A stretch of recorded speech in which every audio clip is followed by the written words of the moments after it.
Being new's never easy, especially when it's to your family.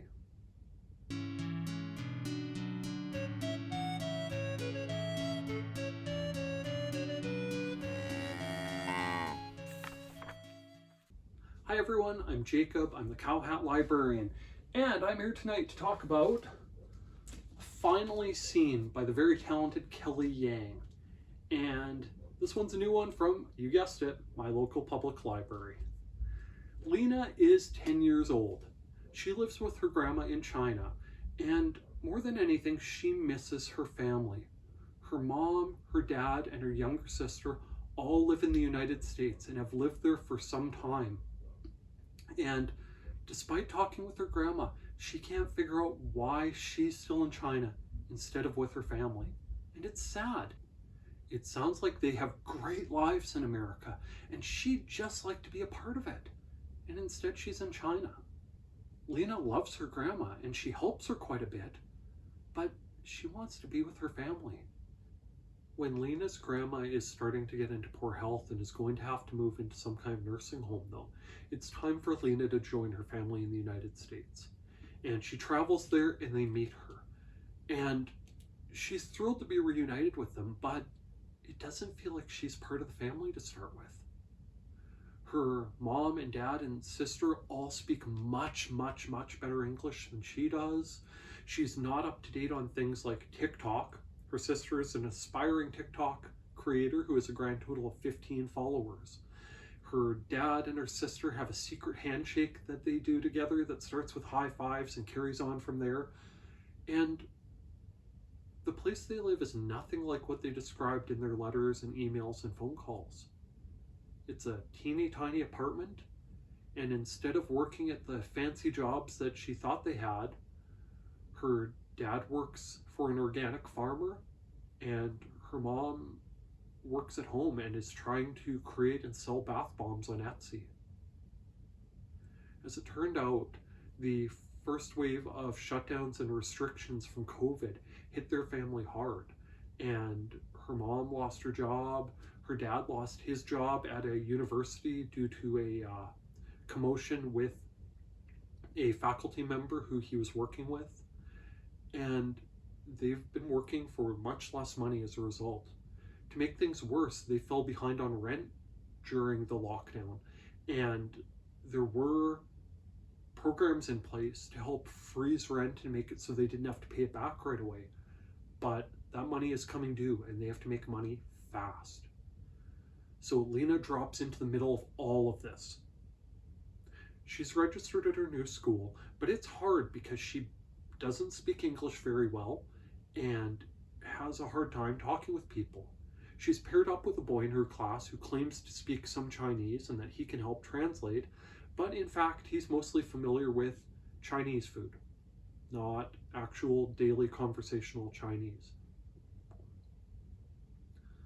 Shortly after, Lena is paired with a tutor to help her integrate and learn English, someone who had previously gone through a similar program when she'd come to the United States.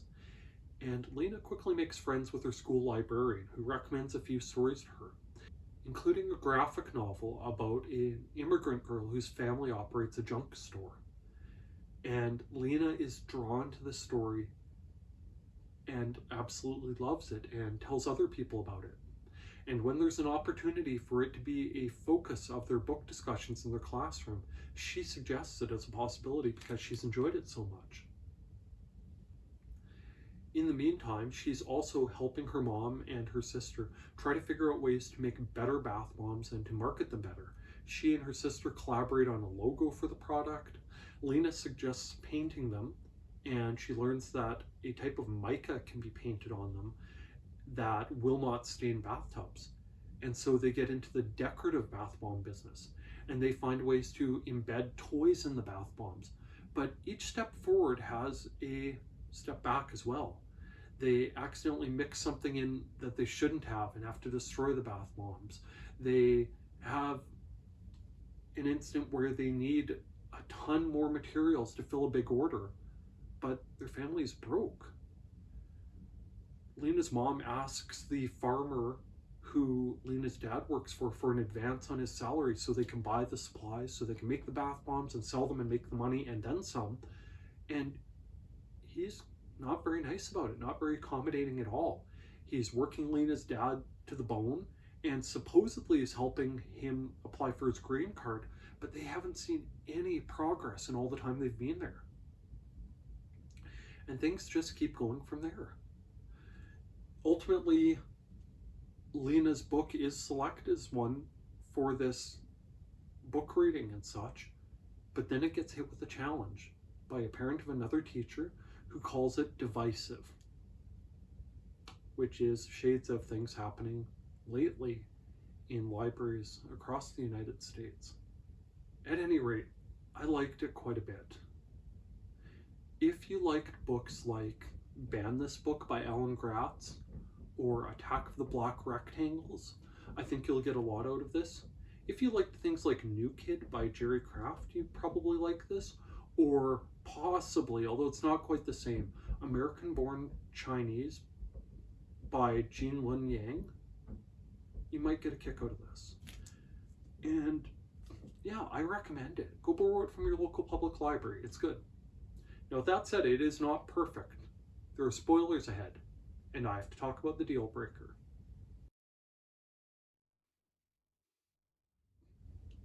Okay, the deal breaker is simply this. In my opinion, this is a really timely book. It touches on the challenges people have had to deal with the repercussions of the pandemic and its associated lockdown and restrictions.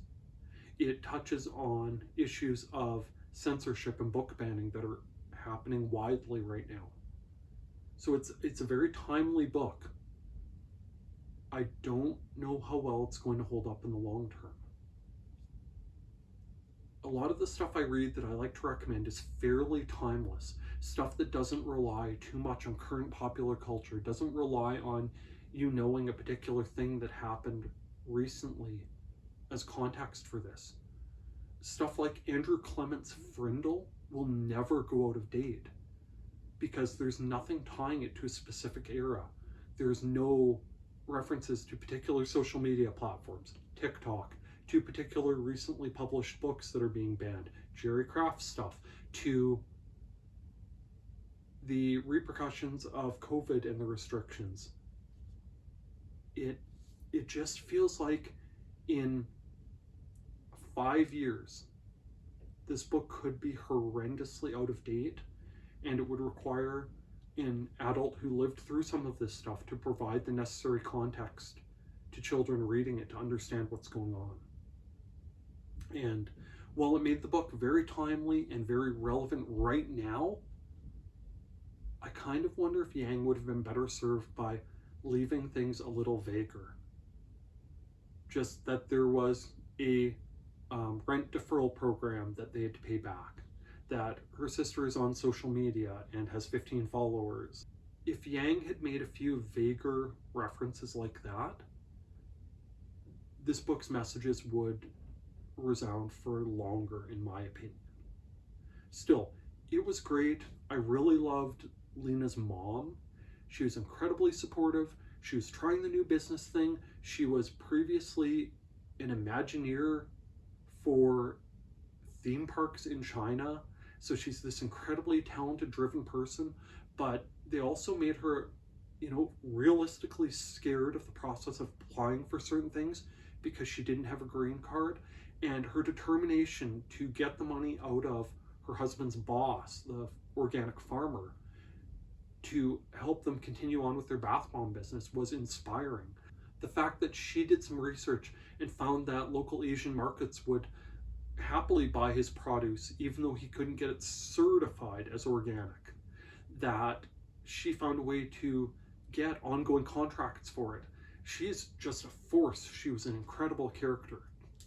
The organic farmer was an interesting one who turned out to be the villain of the piece in some ways because he didn't follow through on his promise to get Lena's father a green card, and revealed it was because he found out that he'd have to pay him at like a supervisor's wage, and his farm couldn't afford it, according to him. The fact that Lena's dad exhausted by all this work, is still trying to find time to reach out to Lena and have special one-on-one time. And that when he found out everything that happened, he told the farmer, forget it. Like, I can't trust you after this. I'm going to go work somewhere else. The characters were all wonderfully written. The storyline about Lena being bullied indirectly by students writing mean things in the washroom was sadly very real. I recommend it. Go borrow it from your local public library. I think you'll like it.